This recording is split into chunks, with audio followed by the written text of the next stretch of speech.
I, 31M, never thought I'd be in this situation, but here I am, questioning whether I've gone too far in exposing my older brother Zachary's, 36M, web of lies. To understand the complexity of our relationship, I need to take you back to our childhood. Growing up in a bustling suburban neighborhood, Zachary and I were raised in a family that valued success and appearance above all else. Our parents, Jonah, 62M, and Eleanor, 59F, built a thriving restaurant chain from the ground up, starting with a single diner they opened fresh out of college. Their success story was the stuff of local legend, and they made sure we knew the weight of the legacy we were expected to carry. Zachary, being the firstborn, naturally fell into the role of the golden child. From his first steps to his high school graduation, every achievement was celebrated with fanfare. He was charismatic, athletic, and academically gifted, the perfect heir to our family's empire. I, on the other hand, was the quiet, introspective child who preferred tinkering with computers to playing sports or socializing. Our 5-year age gap meant that Zachary was always ahead of me, setting impossibly high standards that I could never quite reach. When he scored the winning touchdown at the state championship, I was still struggling to make the junior varsity team. When he was named valedictorian, I was fighting to maintain a B average. It wasn't that I wasn't intelligent or capable, I simply had different strengths that our parents struggled to recognize or appreciate. The disparity in our parents' treatment became more pronounced as we grew older. Family dinners were dominated by discussions of Zachary's latest accomplishments, while my own achievements, like winning a local coding competition, were met with polite nods and quickly forgotten. This dynamic created a rift between us that widened with each passing year. When Zachary left for an Ivy League college on a partial scholarship, I was still navigating the treacherous waters of high school. Our already limited communication dwindled to obligatory holiday phone calls and the occasional text message. I spent those years trying to find my own path, eventually discovering my passion for software development. After graduation, Zachary landed a job at a prestigious law firm in the city, while I struggled to find my footing in the tech industry. I bounced between entry-level positions, trying to build my skills and make a name for myself. Our parents' pride in Zachary's success was palpable, while their concern about my lack of direction was a constant source of tension during family gatherings. Despite the strain in our relationship, there was one person in our family who always made me feel valued: our grandmother, Evelyn. She was a sharp-witted, independent woman who had built her own successful business in an era when female entrepreneurs were rare. Grandma Evelyn always took the time to ask about my projects and encouraged my interest in technology. She would often tell me, "Alex, the world needs builders and thinkers just as much as it needs leaders and speakers." When Grandma Evelyn passed away 5 years ago, it was a devastating blow to our family. She had been the glue holding us together, the voice of reason in our conflicts. The reading of her will, however, brought an unexpected twist. To everyone's shock, she had left equal shares of her substantial inheritance to both Zachary and me. Our parents were visibly taken aback, having assumed that Zachary would receive the lion's share as the eldest and, in their eyes, more successful grandson. For the first time, I felt truly seen and valued. The inheritance gave me the financial security to take risks in my career, and within a year, I had co-founded a promising tech startup. Our parents, while still favoring Zachary, began to show a bit more interest in my endeavors. The real drama began 2 years ago when Zachary announced his engagement to Sarah, 34F, his girlfriend of 3 years. I had met Sarah a handful of times at family events, and she always struck me as kind and genuine, a stark contrast to Zachary's sometimes overbearing personality. Our parents were ecstatic about the engagement, immediately offering to plan and pay for an extravagant wedding despite Zachary's 6-figure salary. As the wedding preparations kicked into high gear, I found myself reluctantly drawn into the festivities. Zachary asked me to be his best man, a request that surprised me given our strained relationship. In hindsight, I realized he was probably more interested in maintaining the image of a close-knit family than in actually repairing our bond. Everything changed a month before the wedding. I was working late at the office when I received a frantic call from Sarah. She was sobbing uncontrollably, her words barely coherent. As I tried to calm her down, the devastating truth emerged: she had caught Zachary cheating on her with his secretary, Jessica. I was stunned. Zachary had always presented himself as the perfect, upstanding citizen. The idea that he would betray Sarah, and potentially jeopardize his career, seemed inconceivable. Sarah begged me not to tell anyone, insisting that she wanted to confront Zachary herself. Torn between my loyalty to my brother and my sense of right and wrong, I reluctantly agreed to keep her secret. 2 agonizing weeks passed. I avoided Zachary's calls and messages, unsure of how to face him knowing what I knew. Then, out of the blue, Zachary announced that the wedding was off. But the story he told sent shockwaves through our family. According to Zachary, Sarah had cheated on him with a coworker, and he couldn't bring himself to forgive her. I watched in disbelief as our parents rallied around Zachary, offering him unwavering support and condemning Sarah for her supposed infidelity.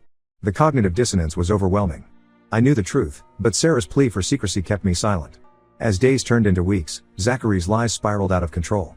He began spreading vicious rumors about Sarah in our social circle, painting her as a gold digger who had been unfaithful throughout their relationship.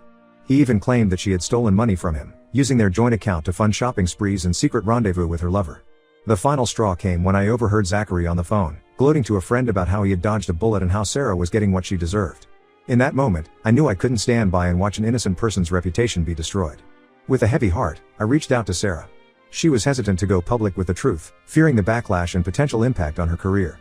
But as Zachary's lies grew more outrageous, she realized that staying silent was no longer an option. Armed with Sarah's permission and a dossier of evidence, including text messages between Zachary and Jessica, and security camera footage from Zachary's apartment building showing Jessica's frequent late-night visits, I steeled myself for the confrontation that would change our family forever. I presented the evidence to our parents, bracing for their reaction. The initial shock quickly gave way to denial. They accused me of fabricating the evidence out of jealousy, unable to accept that their golden child could be capable of such deception. Zachary, when confronted, vehemently denied everything, turning the tables and accusing me of conspiring with Sarah to ruin his life. The situation quickly spiraled out of control. Our parents, torn between their two sons, hired a private investigator to get to the bottom of the conflicting stories. When the investigator confirmed my claims, the fallout was catastrophic. Our parents were devastated by Zachary's betrayal and the extent of his deception. The perfect image they had crafted of our family lay shattered at their feet. In the aftermath, they made a drastic decision that none of us saw coming. They amended their will, cutting Zachary out of the family business inheritance entirely. Instead, they decided to split it between me and several charities close to Grandma Evelyn's heart. Zachary's reaction was explosive. He blamed me for ruining his life, accusing me of orchestrating the whole situation out of long-held jealousy. The brother I had grown up with, for all his faults, disappeared entirely, replaced by a bitter, vengeful stranger. Now, 6 months later, the dust has yet to settle. Zachary has launched a campaign to manipulate his way back into our parents' good graces. He's sent countless messages, claiming he's changed and deserves another chance. Our parents, still reeling from the shock, are conflicted about how to proceed. The situation has created a rift in our extended family. Some relatives believe I went too far by exposing Zachary's lies, arguing that family matters should be kept private. Others support my decision, saying that the truth needed to come to light. Zachary has even managed to turn some family members against me, spinning a tale of jealousy and betrayal with himself as the victim. Through all of this, my girlfriend Lauren, 29F, has been my rock. We met at a tech conference 2 years ago, and her unwavering support throughout this ordeal has been invaluable. But even she is feeling the strain of the constant family drama. As I write this, I find myself questioning my actions. Did I do the right thing by exposing Zachary's lies? Should I have minded my own business and let his deception continue? The weight of my decision hangs heavy on my shoulders, and I can't help but wonder, am I the asshole in this situation? Update 1: It's been 2 months since my original post, and I want to thank everyone for their support and advice. Your perspectives have been invaluable in helping me navigate this tumultuous situation. A lot has transpired since then, and I feel compelled to share these developments with you. In the weeks following my last post, Zachary intensified his efforts to regain our parents' trust. His tactics ranged from tearful phone calls to unannounced visits at their home.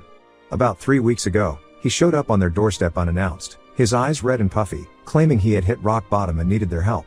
Our parents, despite everything, still have a soft spot for Zachary.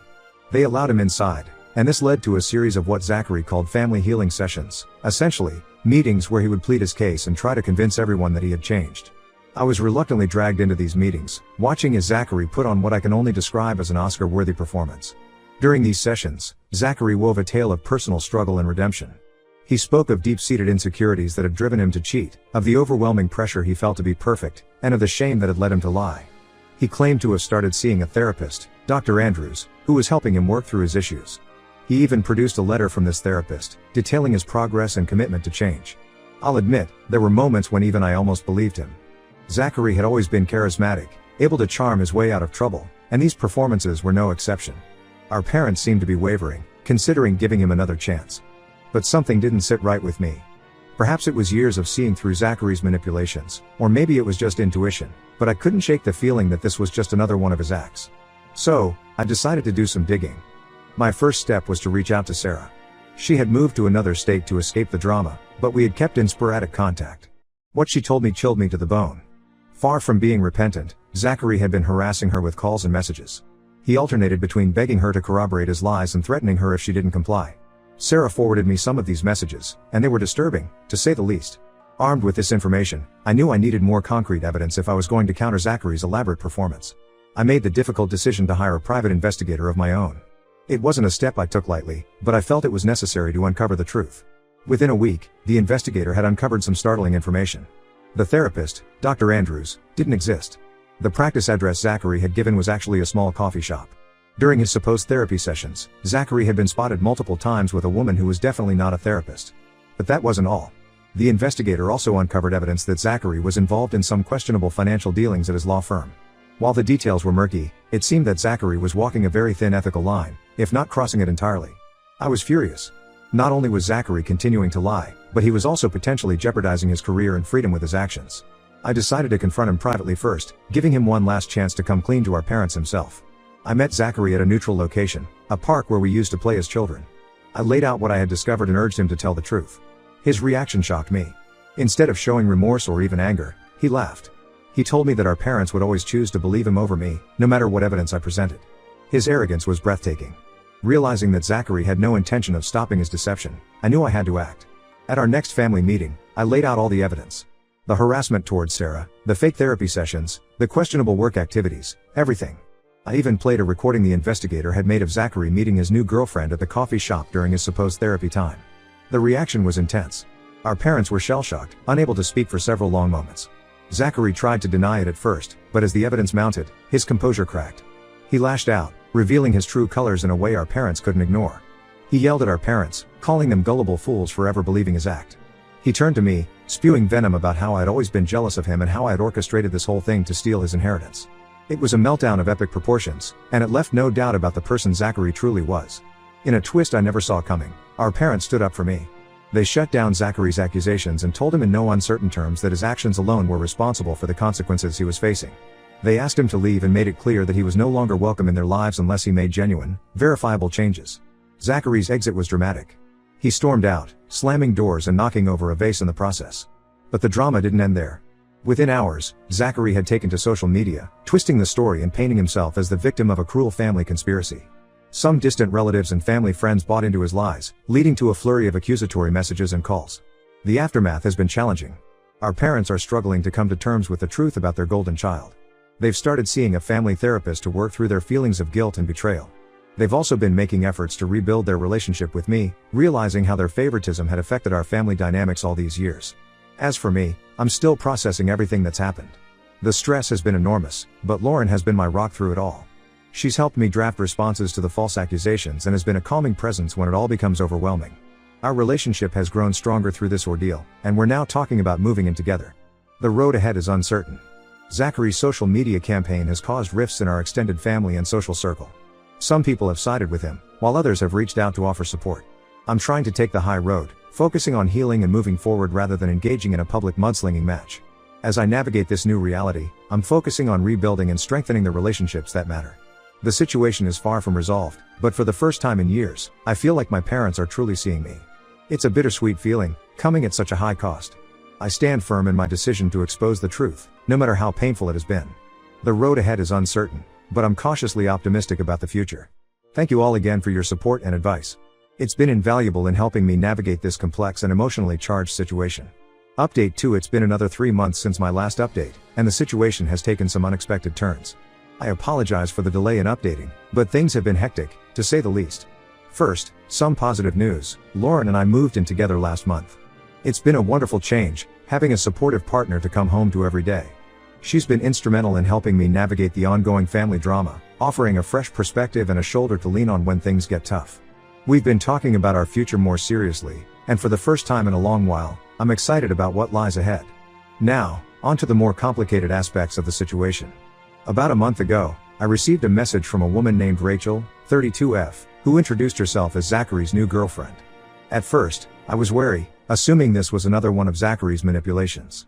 But as we continued to communicate, it became clear that Rachel was genuine, and she was terrified. Rachel had discovered Zachary's true nature and wanted out of the relationship, but she was afraid of his reaction. Over a series of cautious meetings, always in public places, Rachel shared some disturbing information about Zachary's behavior. She showed me text messages where Zachary had threatened her when she confronted him about inconsistencies in his stories. But the most shocking revelation was yet to come. Rachel, who worked as a paralegal at a different law firm, had stumbled upon evidence of financial fraud at Zachary's firm. She had overheard a phone conversation where Zachary discussed manipulating client accounts and had seen suspicious documents on his laptop. Rachel was torn between her fear of Zachary and her ethical obligation to report what she knew. I was conflicted about what to do with this information. On one hand, I was exhausted from being the one to always expose Zachary's misdeeds. The emotional toll of the past few months had been immense, and part of me just wanted to wash my hands of the whole situation. On the other hand, I couldn't in good conscience ignore potential criminal activity, especially one that could harm innocent clients. After much discussion with Lauren, who once again proved to be my voice of reason, I decided to encourage Rachel to report what she knew to the proper authorities. I also advised her to seek legal counsel for her own protection, given Zachary's history of retaliation. Rachel was understandably hesitant, fearing for her safety and career, but ultimately agreed it was the right thing to do. 2 weeks later, all hell broke loose. Zachary was arrested on charges of embezzlement and fraud. The news made local headlines, and our family was thrust into the spotlight once again. Our parents were devastated, struggling to reconcile the son they thought they knew with the person Zachary had become. The fallout was immediate and far-reaching. Zachary's law firm distanced themselves from him, releasing a statement that they were cooperating fully with the investigation. Our extended family was in an uproar, with opinions sharply divided. Some finally saw the truth and apologized for doubting me, while others doubled down on their support for Zachary, claiming he was being framed. In the midst of this chaos, I received a surprise visit from Sarah. She had heard about Zachary's arrest and wanted to thank me for standing up for her months ago. We had a long, emotional conversation where she shared more details about her relationship with Zachary and the psychological toll his behavior had taken on her. It was eye-opening and heartbreaking, making me realize the full extent of the damage Zachary had caused. Our parents are shell-shocked. They've retreated from social life, embarrassed by the public scandal. I've been trying to support them as best I can, but it's challenging given our complicated history. They've started to acknowledge how their favoritism towards Zachary enabled his behavior, which has led to some painful but necessary conversations. As for me, I'm dealing with a mix of emotions. There's relief that the truth is finally out, sadness for the pain my family is going through, and anxiety about what the future holds. Lauren has suggested I start seeing a therapist to process everything, and I'm seriously considering it. The stress of the past few months has taken its toll, and I realize I need help to work through it all. Zachary's trial is set for next month, and I've been asked to testify. It's not something I look forward to, but I know it's necessary. The whole situation is surreal, and sometimes I can't believe this is my life. I find myself wondering how we got here, how the brother I looked up to as a child could have fallen so far. Through all of this, I'm trying to focus on the positives. My relationship with Lauren is stronger than ever, I'm excelling at work, the distraction has been welcome, and I'm slowly building a healthier relationship with my parents. It's not easy, but I'm taking it one day at a time. As I prepare for the trial and whatever comes after, I'm grateful for the support I've received from this community. Your advice and encouragement have been a lifeline during this turbulent time. I'll update again after the trial, hopefully with some resolution to this ongoing saga. Update 3: It's been 6 weeks since my last update, and I'm still reeling from everything that's happened. Zachary's trial concluded last week, and the outcome has left our family in turmoil once again. The trial itself was a grueling experience. Sitting in that courtroom, watching as the prosecution laid out the evidence of Zachary's crimes, was surreal. The Zachary I saw there, in his suit and handcuffs, seemed like a stranger. His eyes were cold, his demeanor arrogant even in the face of damning testimony. My own time on the stand was particularly difficult. Zachary's defense attorney tried to paint me as a jealous brother out for revenge, twisting my words and actions. But the evidence spoke for itself. Rachel's testimony was particularly damning, providing insider knowledge of Zachary's fraudulent activities. Despite the mountain of evidence against him, Zachary managed to strike a plea deal at the 11th hour. He pleaded guilty to lesser charges in exchange for a reduced sentence. He'll serve 2 years in a minimum security prison, followed by 3 years of probation. He's also required to pay substantial restitution to his firm and affected clients. The plea deal has divided our family even further. Some see it as a miscarriage of justice, believing Zachary deserved a harsher sentence for the extent of his crimes and the lives he's affected. Others are relieved, thinking this might be the wake-up call he needs to turn his life around. Our parents are torn, struggling to reconcile their love for their son with the reality of his actions. I've been dealing with my own complicated feelings about the outcome. Part of me is angry that Zachary seems to have gotten off lightly given the extent of his crimes. Another part is relieved that this chapter is finally closing, hoping that we can all start to heal. Lauren has been invaluable in helping me process these conflicting emotions. In an unexpected turn of events, Sarah reached out again after the trial. She started a support group for people who have been in relationships with narcissists and invited me to speak at one of their meetings. I was hesitant at first, unsure if I was ready to revisit all the pain. But after attending a session, I found it incredibly healing.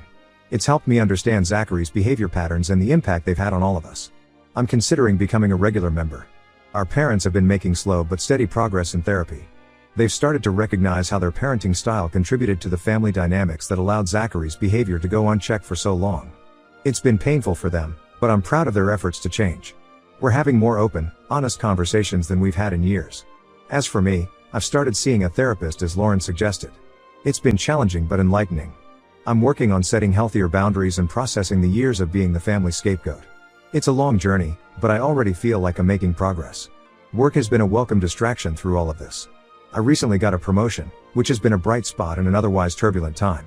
Lauren and I are also talking about our future more seriously, including the possibility of getting engaged. It feels good to have something positive to focus on amidst all the chaos. Zachary is due to start his sentence next month. He's been uncharacteristically quiet since the trial, and I'm unsure what to make of it. Part of me hopes this experience will lead to genuine change, but I'm also wary of getting my hopes up. I've learned the hard way not to underestimate Zachary's capacity for deception. As I navigate this new reality, I'm focusing on healing and moving forward. The road ahead is uncertain, but for the first time in a long while, I feel hopeful about the future. I'm learning to let go of the anger and resentment I've carried for so long, focusing instead on building a life that isn't defined by my relationship with Zachary.